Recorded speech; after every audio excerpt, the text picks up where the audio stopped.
नमस्कार, आप देख रहे हैं आज तक। आइए आपको अब स्पेशल रिपोर्ट में दिखाते हैं मध्य प्रदेश के गुना में पुलिसिया बर्बरता की कहानी सुर्खियों में आज दिन भर छा गई है। एक दलित किसान को सरकारी जमीन से बेदखल करने के लिए पुलिस ने जो तरीका अपनाया उसे देखकर आपके रोंगटे खड़े हो जाएंगे। किसान और उसकी पत्नी ने कीटनाशक खा लिया था, हालत खराब थी, फिर भी पुलिस वालों को उन पर रहम नहीं आया। जिनसे ये मासूम गुहार लगा रहे हैं, उनकी खाकी वर्दी के भीतर जैसे यमराज की आत्मा का वास हो गया है। देखिए किस तरह ये किसान पर डंडे बरसा रहे हैं। मध्य प्रदेश के मुख्यमंत्री शिवराज सिंह चौहान किसानों का मसीहा बनते फिरते हैं, लेकिन उनके राज में किसानों पर कैसा जुल्म हो रहा है, इसका साक्षात प्रमाण है ये तस्वीरें।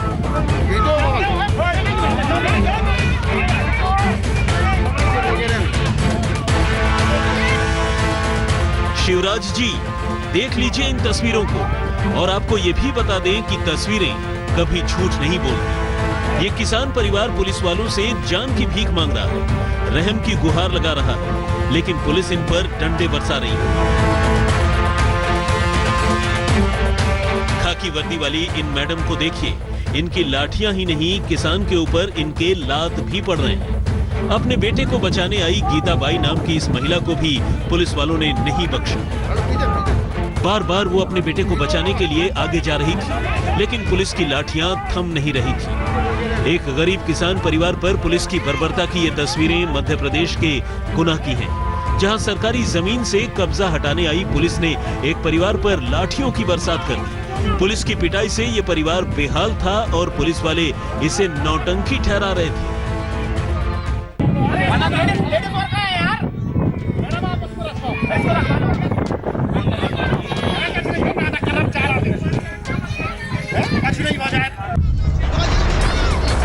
ये परिवार चीख रहा था, पुलिस वाले इस पर लाठियां बरसा रहे थे। मासूम बच्चों की कलेजा फाड़ देने वाली चित्कार गूंज रही थी। बच्चे चीख रहे थे, पापा को बचाओ। शिवराज सरकार की खाकीधारी पुलिस आखिर इतनी जालिम क्यों हो गई? आखिर क्या कसूर है इस किसान का? इसकी दास्तान भी जरा सुन लीजिए। पुलिस की पिटाई का शिकार इस किसान का नाम राजू अहिरवाल है। जगनपुर में 20 बीघा जमीन सरकारी कॉलेज के लिए दी गई थी, लेकिन गब्बू पारदी नाम के भूमाफिया ने इस जमीन पर अतिक्रमण कर उसे राजू अहिरवाल को किराए पर दे रखा था। इस जमीन पर राजू खेती करता था। जमीन खाली कराने के लिए प्रशासनिक अमला जेसीबी लेकर यहां पहुंचा और फसल पर जेसीबी चला दी, जिसको लेकर किसान दंपति की पुलिस से झड़प हो गई। पुलिस वाले थोड़ी ही देर में अपने रंग में आ गए और दंपति की लाठियों से पिटाई शुरू कर दी। इस बीच राजू और सावित्री ने कीटनाशक पी लिया। उसके बाद भी पुलिस की लाठियां नहीं रुकी। तो अब पकड़ के चुकाएंगे, सरकार देगी नहीं, हम मौत दवाई पीएंगे और मरेंगे। इतने बाल बच्चे कहाँ से पालेंगे? राशन कार्ड है नहीं हमारे पास। कुछ तो कीटनाशक का असर और कुछ पुलिस की पिटाई का। राजू अहिरवाल बेदम हो गया। पुलिस ने उसे टांग कर गाड़ी में डाल दिया। इससे पहले सावित्री को भी महिला पुलिस कर्मियों ने गाड़ी में डाला था। बाद में उन्हें अस्पताल में भर्ती करवाया गया।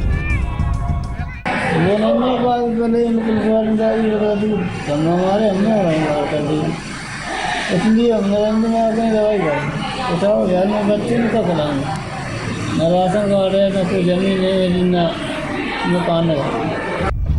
इसके साथ ही पति पत्नी समेत 7 लोगों के खिलाफ सरकारी काम में बाधा डालने की रिपोर्ट दर्ज करवा दी गई। अगर कंट्रोल में नहीं किया होता तो वहाँ पे अभी मृत्यु हो सकता था, तो और ये 2 केस नहीं और ज़्यादा बढ़ सकता था। तो इसलिए वहाँ पे वो नियंत्रण करने का बहुत ज़रूरी था। इसके वजह से अभी वो 2 लोग हैं जो किया है, उनको हम लोग एटलीस्ट इमीडिएटली हॉस्टल लेके भर्ती कर पाए। उनको हॉस्टल लेके जाने में भी वहाँ पे कुछ लोग वो हरकत कर रहे थे, वो अलाउ नहीं करेंगे, हॉस्टल ले नहीं जाएंगे।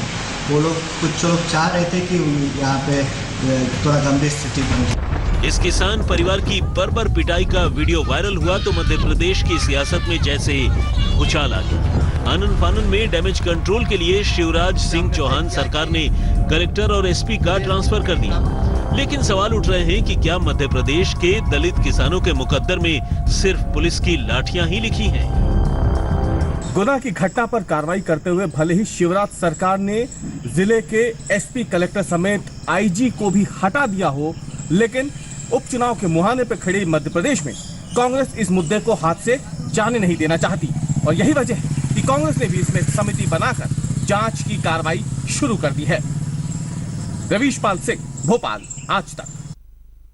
गुना में किसान पिटाई कांड मीडिया में आने के बाद ही शिवराज सरकार एक्शन के मोड में आई। कलेक्टर, एसपी का ट्रांसफर किया गया, लेकिन तब तक यह मामला सियासी रंग पकड़ चुका था। बीएसपी ने दलित कार्ड खेल दिया तो कांग्रेस ने अपना प्रतिनिधिमंडल गुना भेज दिया। कांग्रेस ने इस अत्याचार के लिए सरकार को जिम्मेदार ठहराया तो जवाब सरकार की तरफ से भी आया। पुलिस का कहर तो गुना के इस किसान पर टूटा, लेकिन इसकी तपिश से शिवराज महाराज का सिंहासन भी हिलने लगा। कांग्रेस नेता राहुल गांधी ने पिटाई का वीडियो ट्वीट करते हुए लिखा, हमारी लड़ाई इसी सोच और अन्याय के खिलाफ है।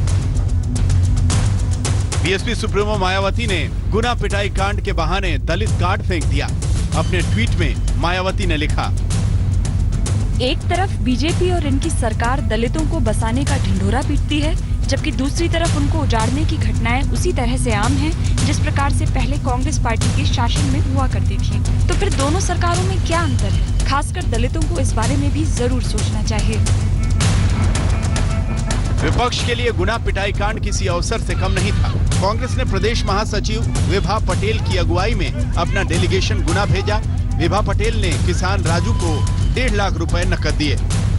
यहाँ पर आप मौके पर देखिए, न केवल उस किसान को मारा गया, बल्कि उसकी पत्नी के साथ, उसकी माँ के साथ, उसकी बहन के साथ दुर्व्यवहार किया गया है। और वो अनुसूचित जाति का व्यक्ति है, उसकी एफआईआर यदि लिखी जाती है तो सीधे सीधे हरिजन एक्ट के तहत कार्रवाई होती और जो दोषी हैं उन पर अभी तक कार्रवाई भी हो गई होती, लेकिन भारतीय जनता पार्टी दोषियों को बचाने का प्रयास कर रही है।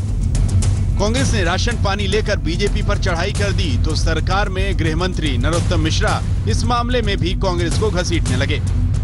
जो घटना घटी है बहुत ही दुखदायी है और ये सरकार जो बोली की सरकार है, सौदे की सरकार है।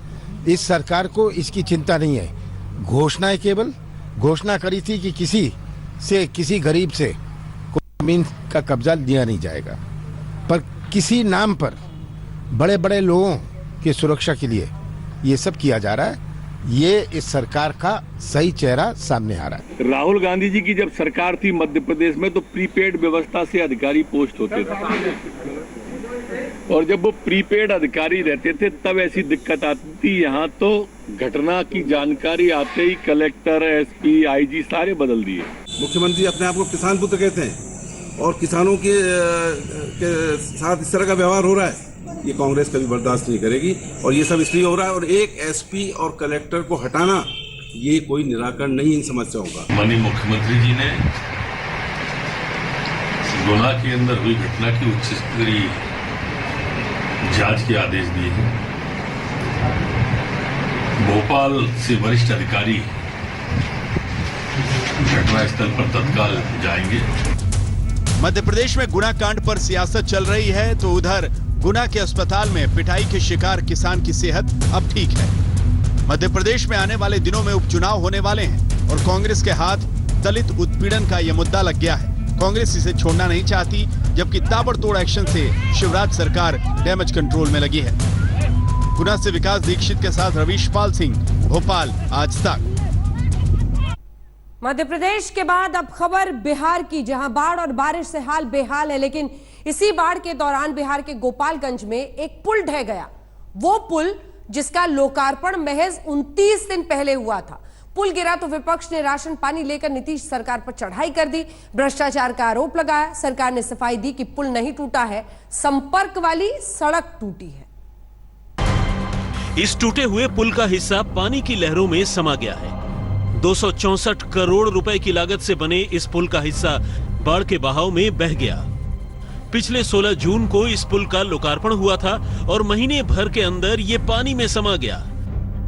8 साल लगे इस पुल को बनने में। पुल का जो और ये अप्रोच रोड जो है इस पुल का है, वो देखिए किस तरीके से ध्वस्त हो गया। कल जो गंडक नदी के ऊपर ये नया पुल बना था और आप यह देख सकते हैं किस तरीके से गंडक नदी में जो कल पानी का दबाव बढ़ते जा रहा है, बाढ़ के हालात पैदा हो गए हैं। उसके बाद कटाव बढ़ते गया और ये अप्रोच रोड का हिस्सा धीरे धीरे करते करते जो है आप देखिए पूरी तरीके से ये ध्वस्त हो चुका है।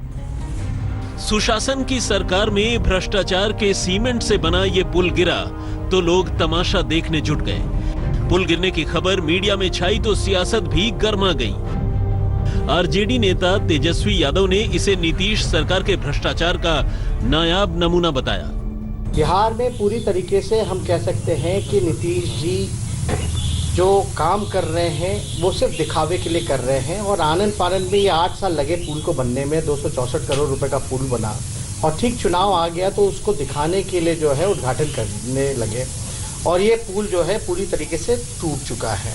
हम लगातार कह रहे हैं कि नीतीश कुमार जी संगठित भ्रष्टाचार के भीष्म पितामह हो गए हैं। जिस पुल का उद्घाटन 29 दिन पहले हुआ हो, उसके भर कर गिर जाने की खबर ने नीतीश सरकार की किरकिरी करवा दी।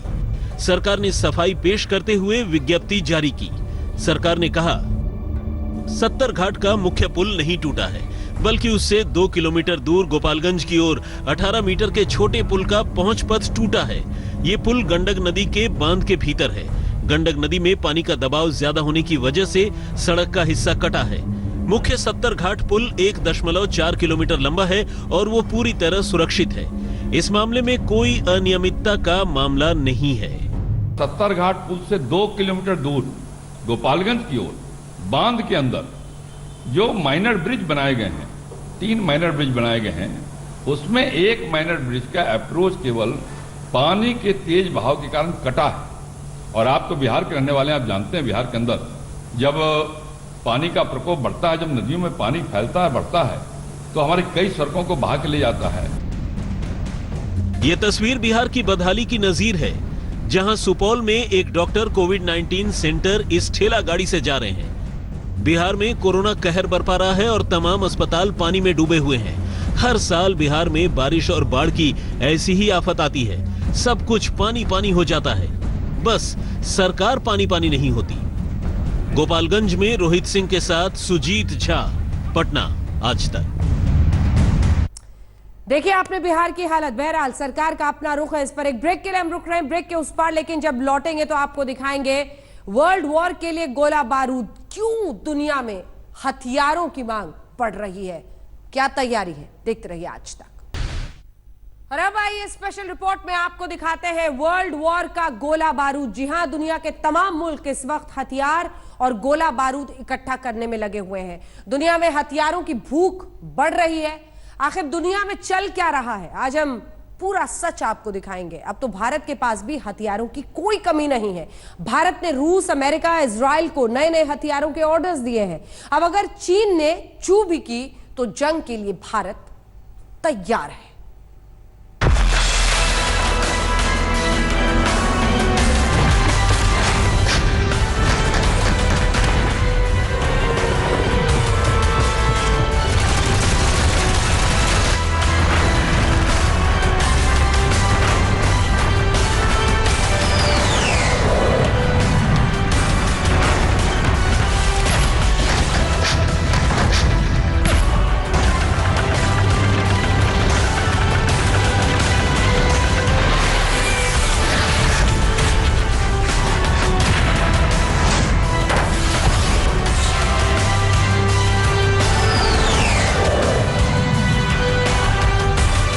भारत जमकर हथियार खरीद रहा है।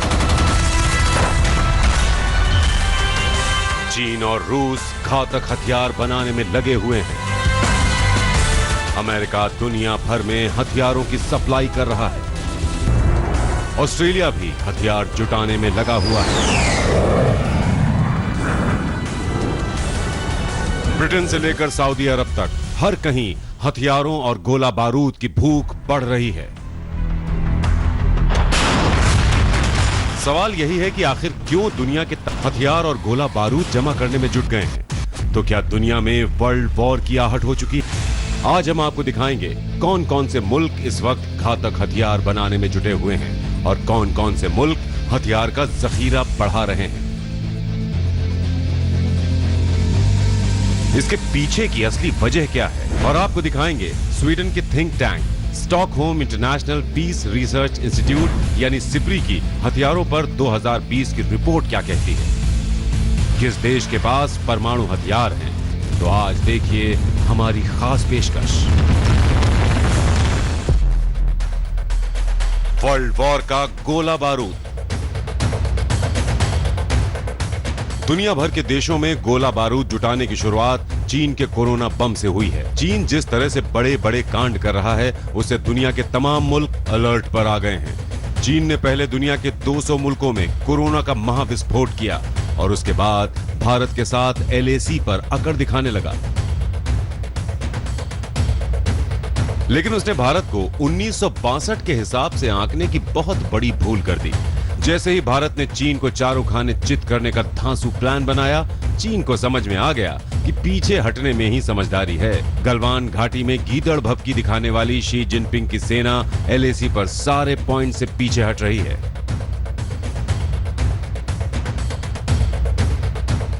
लद्दाख में कोर कमांडर स्तर की बातचीत के साथ ही दिल्ली में WMCC की बैठक, यानी कि भारत राजनयिक और सैन्य दोनों स्तर पर चीनी सेना के साथ बातचीत को आगे बढ़ा रहा है। लेकिन इस बीच भारतीय सेना अपनी तैयारियों में भी कोई कोर कसर नहीं छोड़ रही है। इमरजेंसी खरीद के तहत भारतीय सेना और वायुसेना के लिए जरूरी हथियार खरीदे जा रहे हैं। इसके साथ ही प्रधानमंत्री मोदी के लेह दौरे के बाद अब रक्षा मंत्री राजनाथ सिंह लद्दाख पहुंचकर सेना की तैयारियों का जायजा ले रहे हैं, जिसका साफ संदेश है कि चीन पर फिलहाल भारत पूरी तरह से भरोसा नहीं कर रहा है। और हम आपको बता दें कि सुरक्षा सलाहकार अजीत डोभाल और चीनी विदेश मंत्री वांग के बीच बातचीत के बाद फिंगर 4, हॉट स्प्रिंग और गलवान घाटी से चीनी सैनिक पीछे हटे हैं। अब दोनों सेनाओं के बीच करीब 4 किलोमीटर का बफर जोन बना है। इस बीच रक्षा मंत्री राजनाथ सिंह और army chief general Manoj Mukund Naravane के साथ 17 और 18 जुलाई को लद्दाख और जम्मू कश्मीर का दौरा करने जा रहे हैं। इससे पहले प्रधानमंत्री लेह का दौरा कर चुके हैं। चीन को इस बात का अंदेशा हो जाएगा कि प्रधानमंत्री 3 तारीख को आए और 2 हफ्ते के बाद रक्षा मंत्री भी लद्दाख आए हैं। उन्हें इस बात का अंदाजा हो गया होगा कि हिंदुस्तान बातचीत से मसला हल करना चाहता है और हिंदुस्तान चाहता है स्टेटस को एंटे अप्रैल 2020। लेकिन अगर बातचीत से मसला हल नहीं हुआ तो हिंदुस्तान लड़ने के लिए तैयार है। जी हां, हिंदुस्तान लड़ने के लिए तैयार है और ये तैयारी कितनी तगड़ी है उसके बारे में भी हम आपको बता देते हैं। चीन से टक्कर लेने के लिए केंद्र सरकार ने 1 महीने के भीतर दूसरी बार तीनों सेनाओं को राइफल्स, मिसाइल, गोला बारूद, ड्रोन जैसे घातक हथियार खरीदने के लिए 800 करोड़ रुपए की मंजूरी दे दी है। सरकार ने 21 जून को 500 करोड़ रुपए और 15 जुलाई को 300 करोड़ रुपए और दिए। इस पैसे से कई हथियारों के ऑर्डर दिए जा चुके हैं। रक्षा अधिग्रहण परिषद यानी DAC ने भी 2 जुलाई को 38,900 करोड़ रुपए के हथियार और गोला बारूद खरीदने की मंजूरी दे दी है। इस पैसे से भारतीय सेना 33 नए लड़ाकू विमान अपने बेड़े में शामिल करने जा रही है। भारतीय सेना 72,000 अमेरिकी असॉल्ट राइफलों का ऑर्डर भी अमेरिका को देने जा रही है। दूसरी ओर अभी हाल ही में रक्षा मंत्रालय ने इन राइफलों की कमी को दूर करने के लिए इजराइल से भी 16,000 लाइट मशीन गन का ऑर्डर दिया था। इसके अलावा भारतीय सेना हाथ से लॉन्च करने वाले और दूर से नियंत्रित करने वाले मानव रहित हवाई वाहन रेवन को अमेरिका से खरीदने वाली है। रूस से S-400 anti missile defence system भी जल्द ही भारत के पास आने वाला है। इसके अलावा भारत इजराइल से हेरोन ड्रोन और स्पाइक एंटी टैंक गाइडेड मिसाइलें खरीदने जा रहा है, जबकि भारतीय सेनाओं ने पहले ही इजराइल से स्पाइस 2000 बम, असॉल्ट राइफल, गोला बारूद और मिसाइलें खरीदने की प्रक्रिया शुरू कर दी है। चीन से निपटने के लिए भारत ने लद्दाख में अपने घातक हथियारों जैसे T-90 Bhishma tank, Chinook helicopter, Sukhoi 30 और अपाचे हेलीकॉप्टर तैनात कर रखे हैं। यानी चीन के लिए भारत की तरफ से इंतजाम पूरा है। दिल्ली से मनजीत नेगी के साथ आज तक ब्यूरो। चीन और रूस ने दुनिया की बेचैनी बढ़ा दी है। खासकर पश्चिमी देशों को चीन और रूस से साजिश की बू आ रही है। जी हां, खुलासा हुआ है कि चीन और रूस घातक हथियार बनाने में लगे हुए हैं। इसके पीछे का मकसद क्या है, इस रिपोर्ट में देखिए। जिस वक्त दुनिया भर के मुल्कों में हथियार जोड़ने की होड़ लगी है, ऐसे वक्त में चीन और रूस अपने नए मिशन पर काम कर रहे हैं और सवाल यही है कि क्या इन दोनों मुल्कों का ये नया मिशन दुनिया को वर्ल्ड वॉर की तरफ ले जाएगा।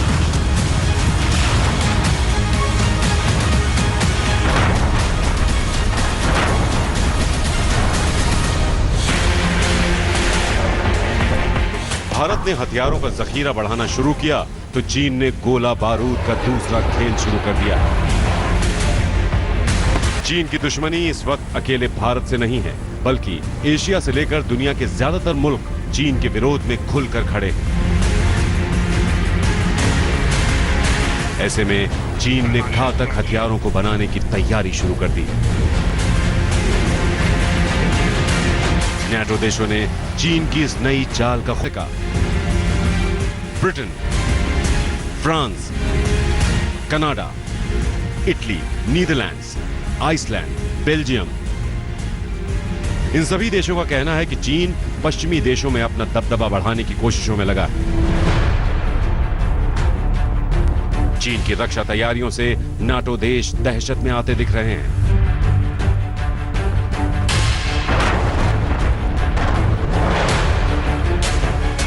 चीन के साथ रूस ने भी घातक हथियार बनाने की तैयारियां तेज कर दी हैं।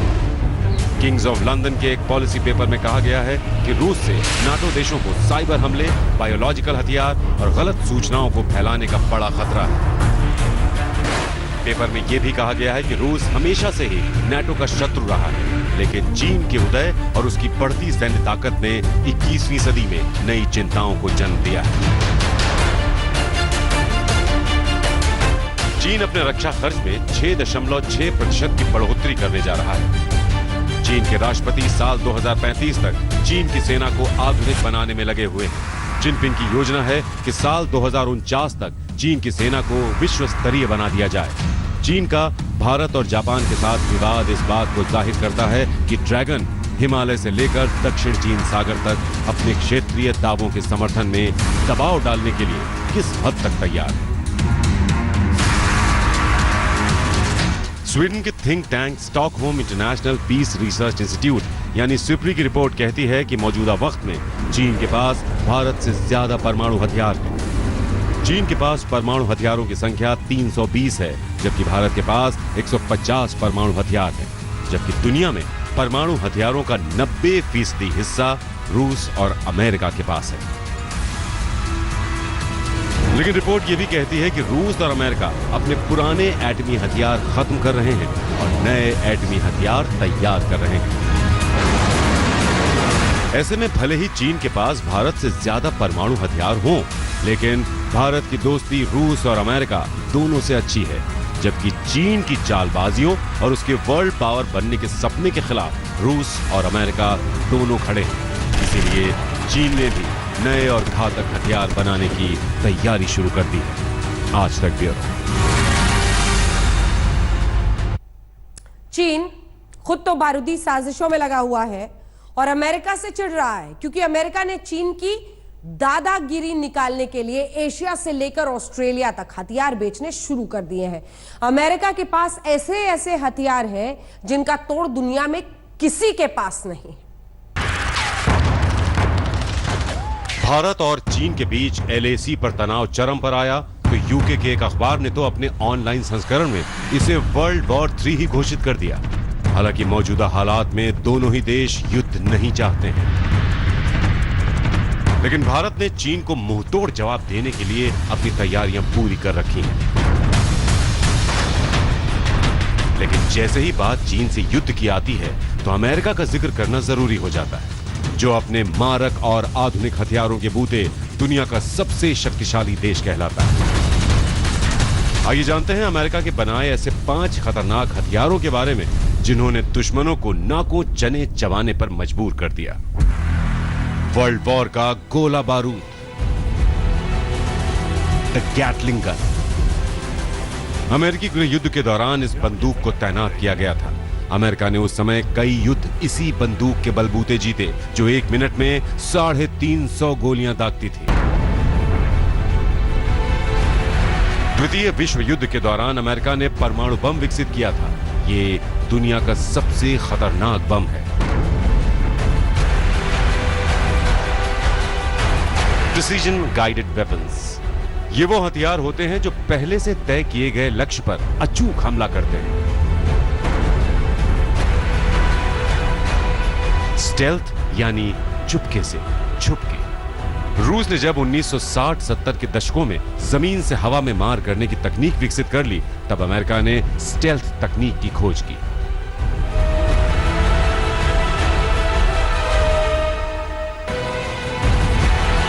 ड्रोन्स।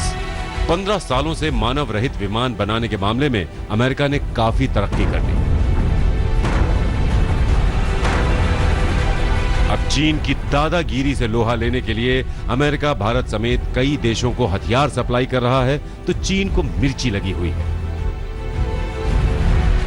हाल ही में अमेरिकी विदेश मंत्रालय ने ताइवान को 63 करोड़ अमेरिकी डॉलर में पैट्रियट 3 मिसाइल बेचने की पुष्टि की। इसे लेकर चीनी रक्षा मंत्रालय के प्रवक्ता ने 15 जुलाई को कहा कि चीन अमेरिका से तुरंत ही ताइवान को हथियार बेचना बंद करने की मांग करता है, लेकिन अमेरिका चीन की किसी भी धौंस में आने वाला नहीं है। इसके अलावा चीन सागर में बीजिंग की हरकतों को देखते हुए ऑस्ट्रेलिया ने भी तैयारियां शुरू कर दी हैं। भारत प्रशांत क्षेत्र में चीनी दिलचस्पी को ऑस्ट्रेलियाई प्रधानमंत्री स्कॉट मॉरिसन एक खतरे की घंटी मानते हैं। मॉरिसन ने कहा कि सुरक्षा चिंताओं को दूर करने के लिए देश को लंबी दूरी तक मार करने वाली मिसाइल की जरूरत है। ऑस्ट्रेलिया मिसाइल विकसित करने में भी निवेश करेगा, जिसकी मारक क्षमता हजारों किलोमीटर होगी। मॉरिसन ने कहा कि ऑस्ट्रेलियाई नौसेना को मजबूत किया जाएगा। ऑस्ट्रेलियाई नौसेना अमेरिकी नौसेना से 200 लंबी दूरी की एंटी शिप मिसाइलें भी खरीदेगी। इसकी मारक क्षमता 370 किलोमीटर है। ये एक हाइपरसोनिक हथियार प्रणाली है। ऑस्ट्रेलियाई पीएम कहते हैं कि कोरोना के प्रकोप के बाद दुनिया तेजी से बदल रही है, और ये भी सच है कि कोरोना महामारी के बाद की दुनिया के लिए तैयार होने की जरूरत है। आज तक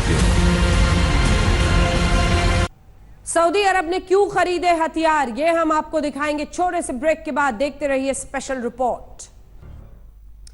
गोला बारूद के बाजार में बात सऊदी अरब की। सऊदी अरब भी खरीदार बनकर खड़ा है और हथियार का सौदागर है ब्रिटेन। जी हां, एक रिपोर्ट कहती है कि ब्रिटेन ने सऊदी अरब को भारी मात्रा में हथियार बेचे हैं। हथियारों की इस खरीद फरोख्त से यमन की नींद उड़ी हुई है।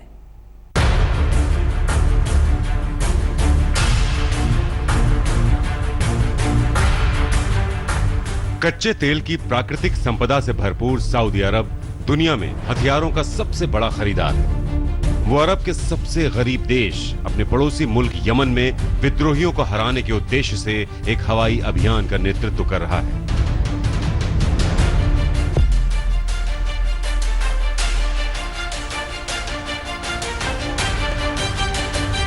पिछले साल जारी एक रिपोर्ट में ब्रिटेन ने खुद को दुनिया का दूसरा सबसे बड़ा हथियार विक्रेता बताया था।